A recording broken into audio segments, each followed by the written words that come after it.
For more than 20 years, CTV has captured the moments that matter in our community. From our studios in St. Clair, you're watching Focus with Paul Dingeman. Hey there, this is Paul Dingeman. Nice to have you along. Thanks very much for tuning in. We're glad you are here.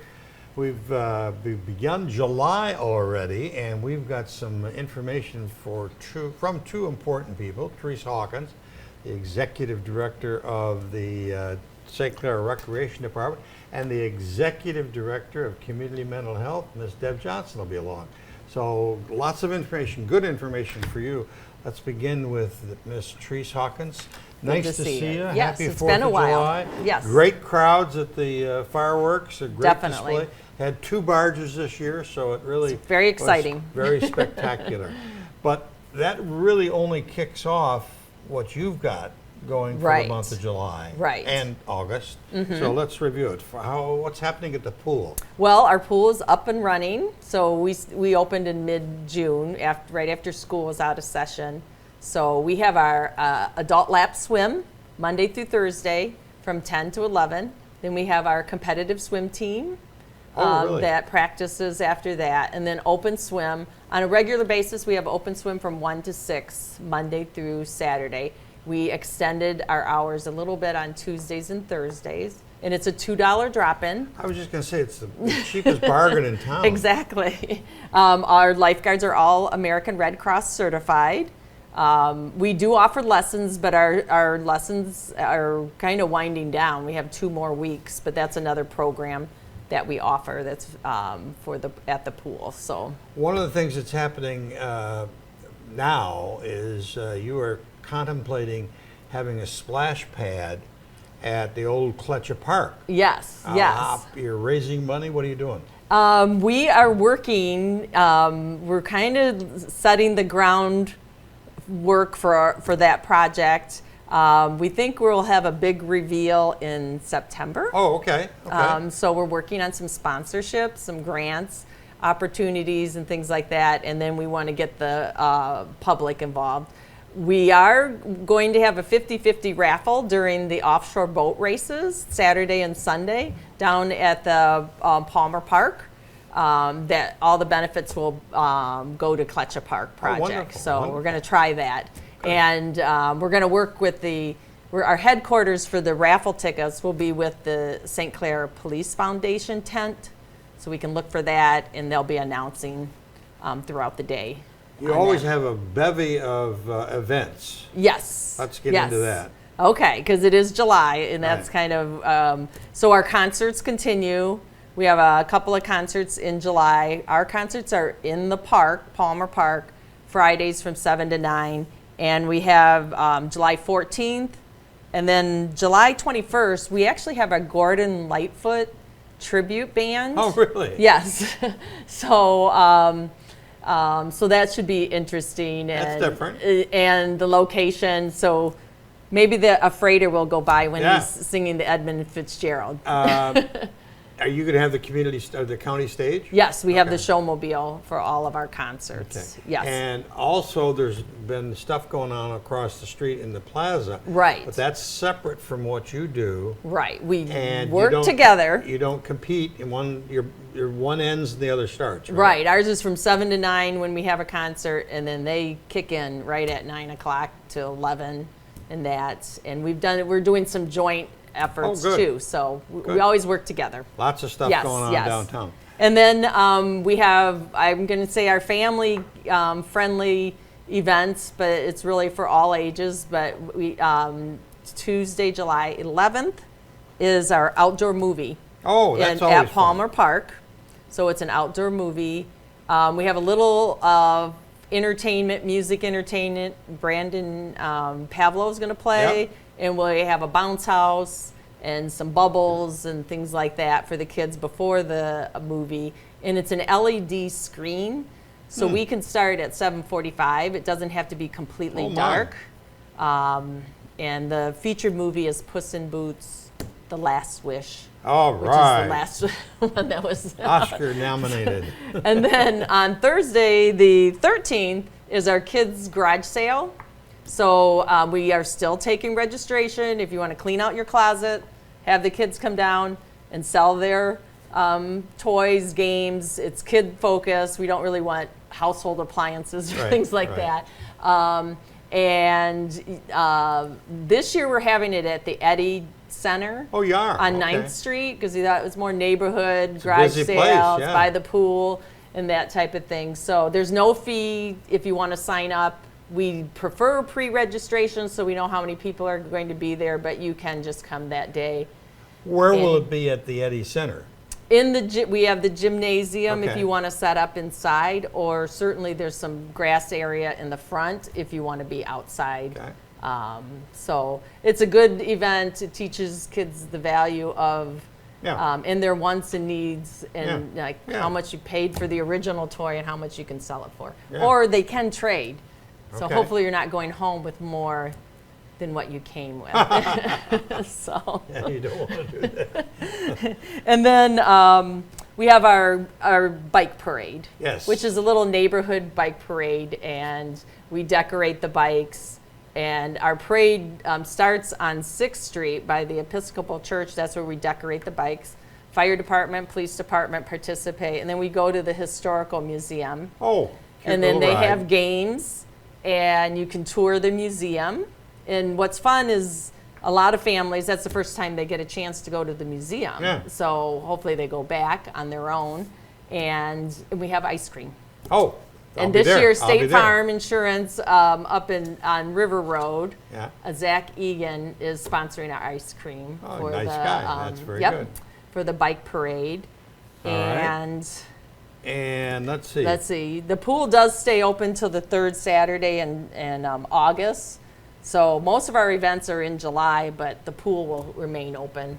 And baseball. Jake Cronenworth. Yeah, we have a Detroit Tigers versus the San Diego Padres, which of course hometown boy Jake Cronenworth is on the Padres. So we are sponsoring a bus trip. We have tickets left. It's July 23rd. Limited tickets left, and we have some. It's a Sunday day game, and we have bus seats left too. But encourage you to call and get those as soon as you can. He was sort of in a slump, but I just read yesterday that he hit 2 doubles on a home run, and the day before he'd been hitting the elbow.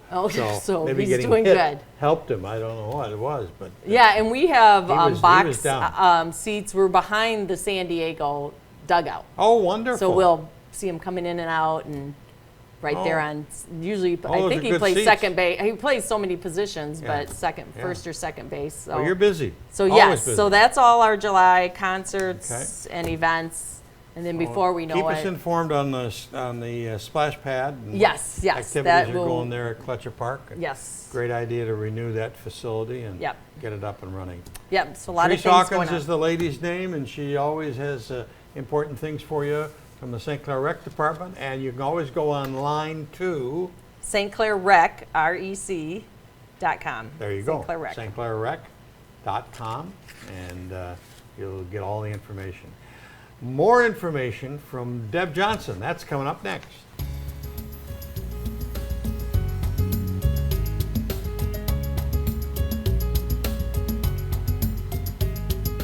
Well, we heard a lot of things to do in the month of July from Ms. Therese Hawkins there. But man, we got more information from a lady by the name of Deborah Johnson, Executive Secretary, Executive Director. I'll move you up. I don't even have the level of skills to be a secretary. I can't type that fast. From Community Mental Health, welcome back to the Focus Set. Thanks. It's always a pleasure to be here. Thank you, ma'am. We appreciate that. Lots of information. Let's begin with BB. BB Moore Campbell, National Minority Mental Health Awareness Month. What is that? Well, it's a month that we want to focus on the importance of minority mental health, and by bringing awareness to it, by educating people, because we know that we're all deeply intertwined in the communities around us. We know that sometimes underrepresented populations, so people Black, Indigenous, people of color, are sometimes underrepresented, and we need to be more inclusive to include them in our communities. and we need to do things to, for sure, promote good mental health. I recently had my friend Kevin Fisher, and I know I've talked to you about him. He's the director of the state NAMI. And I think, and I wore my Everybody versus Stigma shirt last time I was here. Yeah.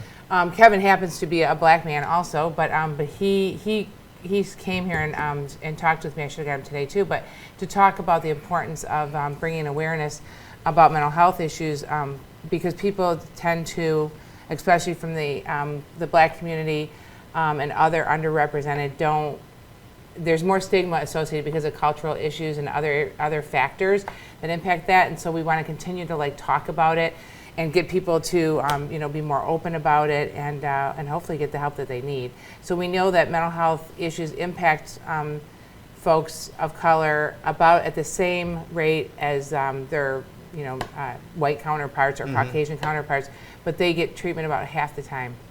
About half the time? As much as their counterparts. Wow. Yeah. So we need to work to What's increase the cause of that? Well, some of it is it's the stigma. That's always the number one issue. Stigma is number one. So that's the first thing. Sometimes it's access issues. I hope that that's not true in our community. We've done everything we possibly can to increase access and visibility about our organization, who we serve, how easy it is to access services. And so we want to make sure that people do know how to reach our services. There's another thing called connecting with others in our community is easier when you have a healthy environment. Yes. And how can we advocate for mental health spaces? What's a mental health space? And I don't know if it's necessarily a mental health space, but it's a safe space. We want to create safe space for people. We want to create community. We know that the power of community can bring a lot of change within the community. So we want to do things to surround ourselves with things that are good and positive and help, like I said, promote and increase wellness. So, for example, last year we had the big Southside Spring Fest. Yeah. And that was like a festival, but it really created a sense of connectedness because it's very important to be connected. We know that, and we learned it even more so during COVID when people felt the lack of connection because of all the restrictions that were put upon us. Right. But anyways, it's important to have a space where people feel comfortable, where people feel included, where people are supported and recognized and valued and all those things, and also that you bring resources that people need to them. And so at that event, we had lots of wellness activities, and we continue to do that through the community resource fair that we do every year. We have mobile food pantries, different things like that. So that's what we mean when we're trying to, the healthy environment. Yeah, the healthy environment. Okay. We're seeking support for mental health people. One of the ways is your access line, which they can punch up there in the car on the cart. It's 888-227-4447. Oops, I think you skipped a number. Huh? 88, you skipped a number. 888. Oh, there's something wrong. 888-225-4447. Well, it says 227 here. I know, something wrong. Jeez. I know by heart. 888-225-4447. They can change that. But it's tied together with a thing that I had not heard about before, which is called Talkspace and Talkspace self-guided tours. What's that all about? Well, we talked about it here before a couple times because we got a grant, or we got ARPA funding, which was the American Rescue Plan Act funding, some from the city of Port Huron. And so we actually, there's two components. One is there's an online therapy platform, so you can register and you can have a virtual face-to-face session with a therapist once a month for 3 months, all for free. For free. And unlimited chat, text so back and forth. I've never had any services like that, and I'm afraid to do it. This is a great way to start because it's free, and you don't have to leave the house. Right, and you don't have to leave the house, right. And so for either of those, you do have to get a code from us, from Community Mental Health. So you're going to want to contact us and get that code, or else go on our website and you'll see the instructions of what you need to do there. So there's two components. So there's a self-guided mobile app that you can excuse me, you can have on your phone, but you also need the access for that. And you can get that from us as well. And that can help you, like maybe you have a little bit of anxiety, but you don't really want to talk to a therapist, so you'll get this mobile, or you'll get a self-guided app. So maybe it's meditation. Oh, okay. Maybe it's things that help you with mindfulness and just calm space, calm music, different things. Or maybe you are worried you might have an eating disorder. So there's information about that. So there's a lot of things like that that can impact and improve your mental health and well-being. That you can just like you can Google everything, you can do it on this app too. Oh, wonderful. Yeah, it's free. Then coming up is National Disability Independence Day, July 26th. Yes, and that's the anniversary of signing the Americans with Disabilities Act. So that's a time where it's important to highlight the importance of education and about inclusion, including people, and increasing accessibility. And there's like talk about what's the difference between accessibility, inclusion, and belonging. And so one of the ways that you can think about that is think about asking people to come to the table for a meeting. So you getting to the table is accessibility. You got there.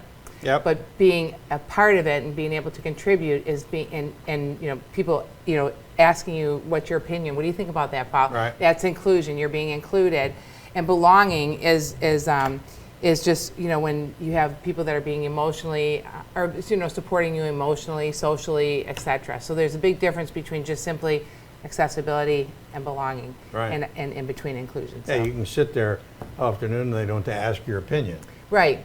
Right, and we've talked about that before because one of the mandates we have as a mental health organization is we have to have 50% of our board be people who have received services or their family members.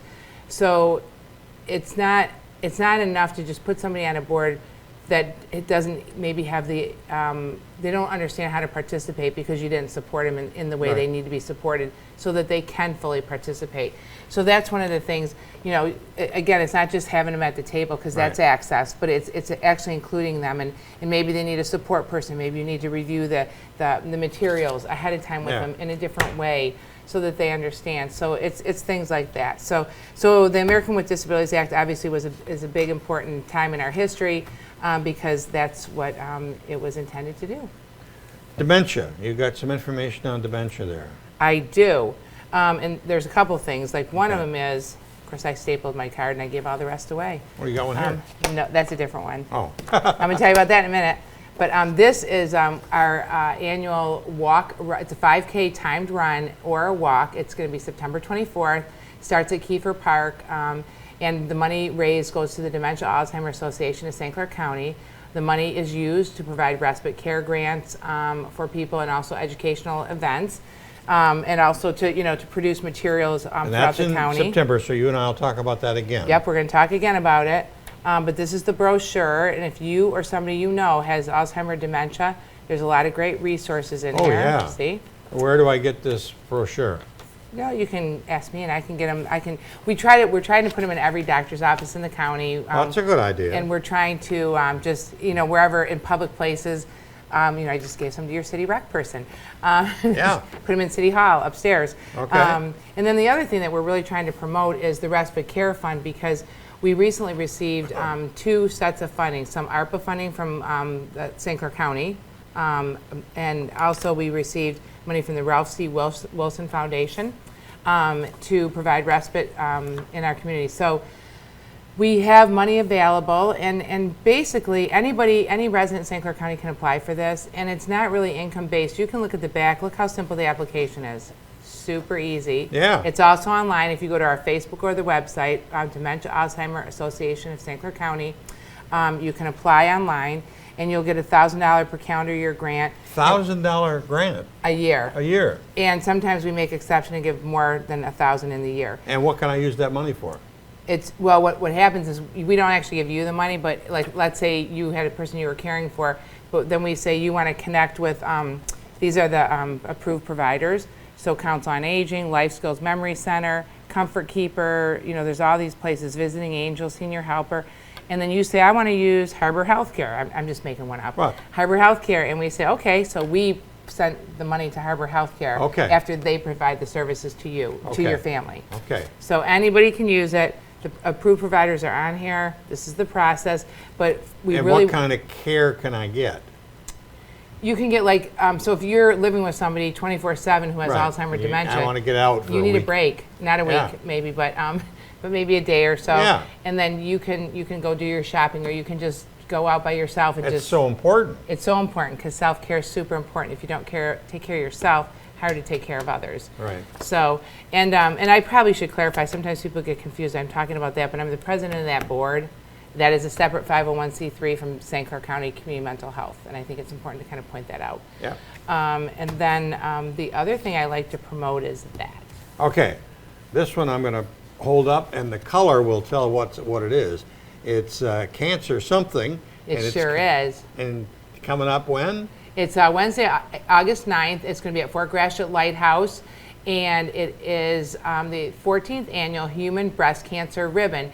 And it's really cool, and if you haven't seen the beautiful calendars that Emily Gowdy puts together for the Taking a Shot at Breast Cancer organization, that's one of the fundraisers for that organization. They're beautiful, but it's everybody, if you are a breast cancer survivor, if you are a caregiver, a family member, or anybody just that supports the cause, wear pink and show up at that event. This year it's going to be fun. It's going to be different than usual. There's going to be food trucks and beverage trucks and things like that. It's going to be for a couple of hours. It should be a lot of fun. Well, we'll talk about it again in August, but it's early in August the 9th. So, yeah, mark the date. Yeah, mark the date. And it's at the Fort Gratiot Lighthouse. What a perfect spot for it. And that'll be fun. That'll be a fun day. Yeah, it'll be very fun. So Yeah. it's in the evening. It's like I think it's at 5 o'clock or 5:30. Great. So, yeah, we'll It'll get be a that out. little cooler, so it wouldn't be too hot in August. You get a nice breeze at the Fort Gratiot Lighthouse. So Yeah, it'll it's a beautiful great place. walk. And you'll raise some money to defeat cancer. Yes. What have we missed? I don't think we missed anything. But you could be in the bike parade. Oh, we did miss something. I'm sorry. I'm interested about the bike parade for my grandson. No, what we missed was July 25th is National Hire a Veteran Day. Oh, yes. Yeah, and we There's want. a nice flag and a handshake. That's beautiful. And we want to, Wendy Martindale is our Veterans Navigator. We have a lot of supports and services for veterans, so we hope that if you're a vet and you're watching the show, you need any help, like connecting with maybe your entitlements or mental health services or anything, we can help do that, and call Wendy. But July 25th has been designated as that day just as a time for hopefully employers to just, really think about and consider and hire a vet, because sometimes for veterans, transitioning to civilian life is difficult for them. And so this is an opportunity to help those who have helped us, who have served our country, Yep. and help them out, give them a hand. The county has an office of veterans, but They you do. also have services. Right, but our Veterans Navigator works with the county Okay. Veterans Affairs Office. So they don't duplicate. They have Yeah, right. separate things. They work together, and Wendy helps connect people with services. And but if it happens to be things within the Veterans Affairs Office, then she hooks them up with a person there to do that stuff. And she's actually housed there most of the time, so they work together. Good group. Yeah. And that's wonderful that there's that kind of support for people who have done so much for us. So. Right. We owe them our gratitude and whatever help and support we can give. Deborah Johnson, thank you. Thank This you. was a good show today. We had lots of information. You always do, We but did. this was the Alzheimer's thing. I always feel so bad for the caregiver. The caregiver is the person that is really stressed and stretched to the wall. And if they can get away for an hour, if they can get away for 2 hours, it helps.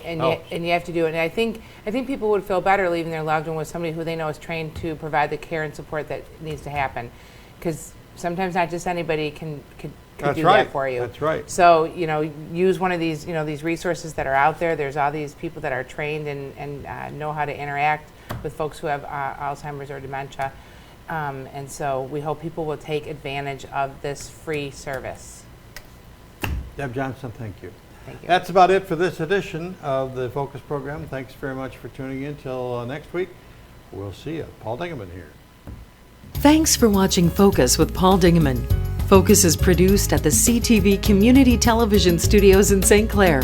For over 20 years, CTV has captured the moments that matter to our community.